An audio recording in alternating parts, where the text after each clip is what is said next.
Μόνος. Δεν λέει να φύγει. Πρέπει να φύγει.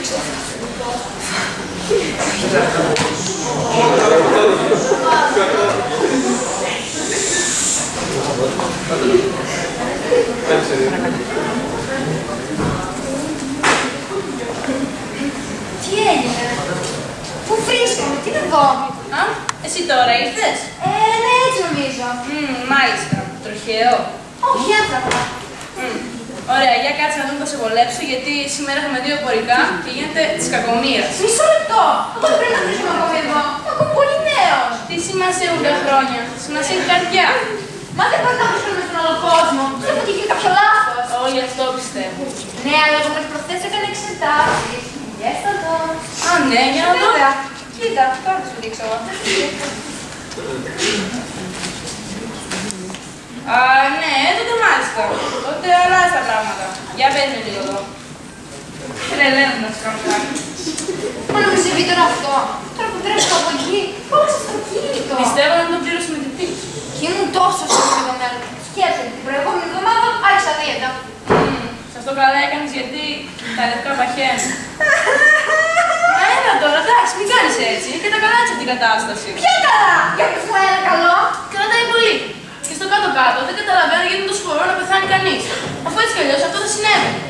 Γιατί δεν καταλαβαίνω γιατί όλο τον έχετε εδώ πέρα και στην κρίνια. Ναι, αλλά σήμερα είναι πολύ γρήγορα. Όλοι αυτό πιστεύουν. Έχουμε εδώ πέρα ένα γέρο που είναι 110 χρονών και όμως συνεχώς γκρινιάζει. Έλα πάμε να τον γνωρίζει, έχει πολύ πλάκα.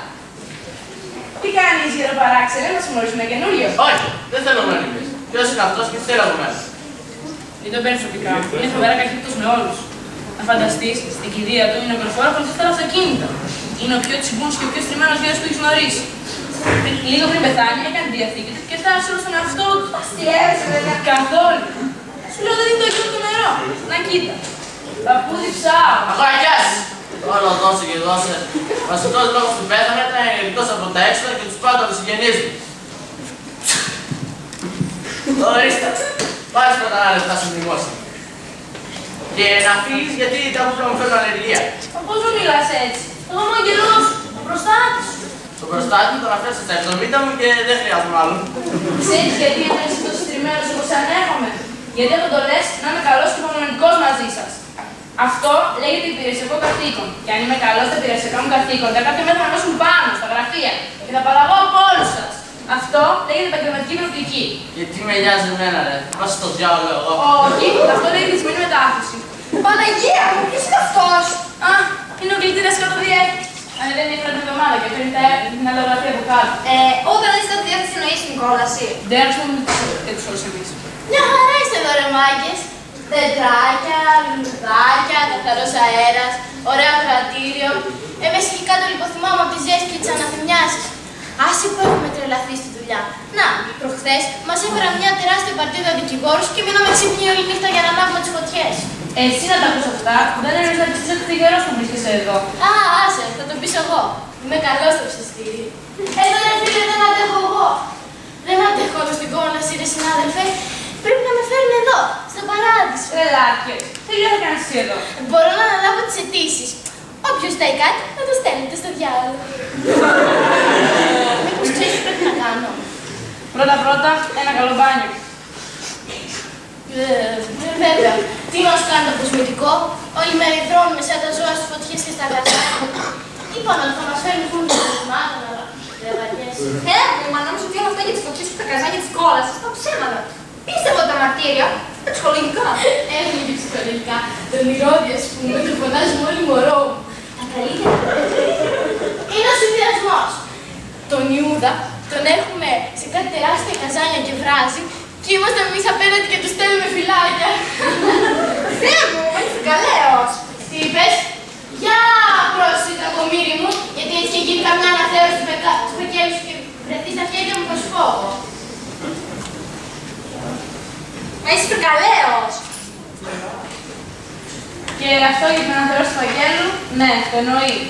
Εξετάζονται συχνά οι φάκελοι. Και αν προκύψουν ευρετικά στοιχεία, σχολάζουν τόπο διαμονής.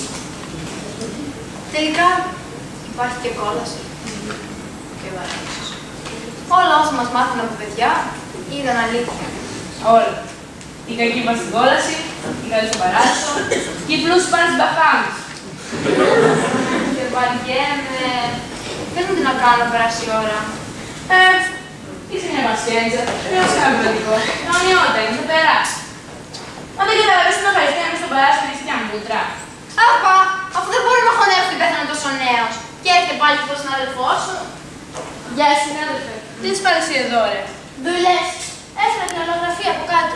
Δεν πρέπει να είναι συχνά όμως. Τρομάζεις τον κόσμο. Παναγία Μαρτένα! Καμία σχέση παππού. Χρειάζεται γυαλιά. Μα δεν μου λες Άγγελη, σου παράσει με τον κουρνό και μπαίνω πιάνει πέντε κουρνίτες όποτε θέλει. Αμπά, και εσύ τι πρόβλημα έχεις? Να σου πω τι πρόβλημα. Άμα θέλω να βλέπω τη φάτσα κάθε μέρα, θα πήγαινα μόνος μου στην κόλαση που έχει και ζέστη και κάνει και καλός τερματισμούς μου. Πολύ στριμμένος είναι ο Ιε. Πώς και σας τον έφεραν εδώ? Έπρεπε να μας τον είχαν κάτω να τον ψήνουμε. Α, και στην ηλικία του. Μόνο για σούπα το έφερε. Πεις και το ψέμα, σατανά. Δεν είναι πως το ακούς. Απλώς το έτσι να την νοιάζουμε όλο. Ναι, έχουμε κι εμείς κάτω τέτοιους τύπους. Ήταν ένας που μου είχε σπάσει τα νεύρα. Ερχότανε κάθε μέρα μια τεράστια λίστα παραπώνων και ζητούσε να δει τη διεύθυνση. Τελικά τον έστειλα στο διάολο. Πες όμως, γιατί δεν είμαι συχνά τώρα τελευταία. Τρέχω για τη μετάθεσή μου. Την περιμένω πώς και πώς, αλλά κάπου έχει κολλήσει πάλι γράμμα την ψυχή μου μέσα. Για πρόσωπος μιλάς, έτσι βλάβεις και ασβείς που είσαι, ποτέ δεν πρέπει να είσαι μετά στον παράδεισο. Δεν είμαι βλάσφημος, κύριε, και αν θες να ξέρεις, η μετάθεσή μου δεν είναι σίγουρη. Απλά υπάρχουν μερικά προβληματάκια στην προφή. Δηλαδή. Ο πατέρας λέει όχι, ο Υιός λέει ναι, και το Άγιο Πνεύμα λέει γουτ γουτ. Δεν θέλω να σου βοηθήσω, αλλά είναι πολύ δύσκολο να πάρεις μετά στην παράδεισο. Έχω κάνει πολύ έτσι, αλλά κανείς δεν ήρθε. Ναι, αλλά εγώ έχω χοντρό μέσα. Πού μέσα ήρθε, ρε, κανέναν άγγελο. Όχι, είναι κάποιος πιο ψηλά. Με είχε δει μια μέρα που είχα ανέβει στην διεύθυνση και με συμπάθησε. Δηλαδή ποιος είναι? Ένα θα σου πω. Όταν τον είδα, έκανα το σταυρό μου. Και εκείνος μου λέει, τι μου τα θυμίζεις τώρα αυτά? Δεν πάει να μοιράσει την λογογραφία. Με επιτρέπει η λογογραφία μεταξύ κόλας και παραδείσου. Βεβαίως. Υπάρχουν συγκίνηση φίλοι που έναν βρίσκεται εδώ και άλλος κάτω. Και έτσι τους αφήνουν να λογογραφούν. Ναι, ναι, παράδειγμα.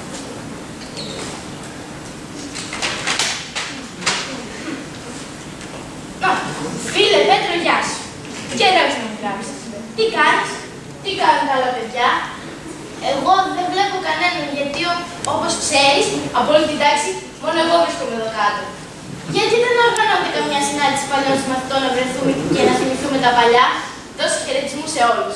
Ιούδας, Ιστερόδρομο, να μου φιλήσει το δάσκαλο. Και να είπε πότε το περίμενα ότι επιτρεπόταν στους κολλασμένους να λογογραφούν. Γιατί όχι? Τα πράγματα στην κόλαση δεν είναι πια τόσο άσχημα όσο λένε. Έχουν βέβαια μαρτύρια απόγευμα, αλλά το βράδυ τους είναι ελεύθερο. Οπότε μπορούν να κάνουν τι θέλουν. Να γράψουν, να ζωγραφίσουν, να ακούσουν μουσική, να χορέψουν. Να χορέψουν. Φυσικά, η Σαλόμη χορεύει κάθε βράδυ και γίνεται χαμός. Ο δίσκος με το κεφάλι του Ιωάννη βρίσκεται στα top 10. Πω, άργησα. Και σήμερα με έχουν στην υποδοχή. Πρέπει να δεις τι γίνεται εκεί κάτω. Όλοι όσοι έρχονται αρχίζουν να διαμαρτύρονται και να παραπονιούνται. Ξέρεις, δεν έφταιγα, δεν ήξερα, μετάνιωσα και τέτοια.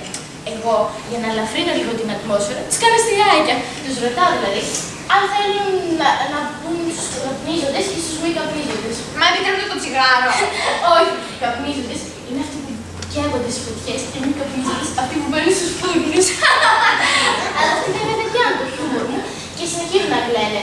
Οπότε εγώ τους λέω, καλάτε, πώς κάνετε έτσι, υπάρχουν και χειρότερα. Αλλά ούτε αυτό το στείλετε. Άντε, γεια, Ιστερπανιδί.